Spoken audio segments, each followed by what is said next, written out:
حقوق کے معیار کو پرکھنے کے لیے شعبہ صحت کا شمار اول درجوں میں آتا ہے۔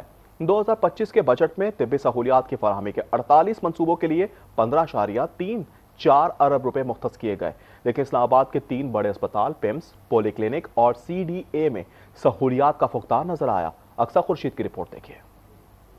بنیادی حقوق وہ کسوٹی ہے جس سے معاشرے کو پرکھا جاتا ہے۔ اس ترازو میں پہلے درجوں میں شعبہ صحت شمار کیا جاتا ہے۔ وفاقی حکومت نے رواں سال 48 منصوبوں کے لیے 15.34 ارب روپے مختص کیے، جن میں نئے اسپتال، کینسر اسپتال، بنیادی ڈھانچے کی بہتری اور معیاری طبی سہولیات سمیت دیگر منصوبے شامل ہیں۔ پیمز اسپتال کے لیے جدید آپریشن تھیٹر اور 200 بستر پر مشتمل نئے ایمرجنسی ٹاور کی تیاری بھی شامل ہے۔ رواں سال پیمز اسپتال میں پہلی بار روبوٹک سرجری بھی کی گئی۔ روبوٹک سرجری کا پہلا ایکسپیرینس تھا پیمز کے اندر۔ ہم نے ایک پیشنٹ کو آپریٹ کیا باہر UK سے آئی ہوئی ٹیم کی مدد سے، وہ اللہ کا شکر ہے کامیاب رہا۔ کنٹرول آپریشن تھیٹر کے اندر سے بھی ہو سکتا ہے اور امریکہ یا یورپ میں یا کسی اور ملک میں یا کسی اور پاکستان کے شہر میں سرجن بیٹھ کے پیمز کے آپریشن تھیٹر میں بھی ان روبوٹس کو کنٹرول کر سکتا ہے۔ اسلام آباد میں قائم پیمز، پولی کلینک اور CDA 3 بڑے سرکاری اسپتال کی صورتحال دیکھیں تو بجٹ، اعلانات اور سہولیات کے بیانیے کی نفی کر رہے ہیں،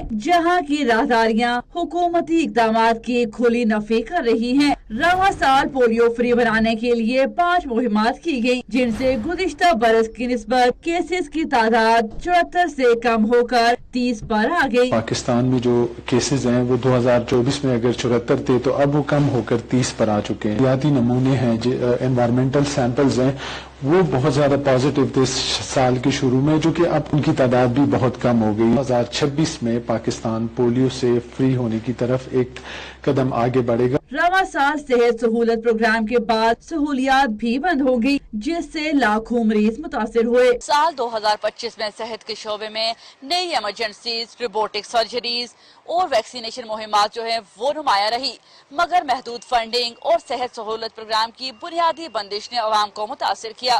کیمرہ مین مزمل علی کے ساتھ اقصیٰ خورشید، آج نیوز، اسلام آباد۔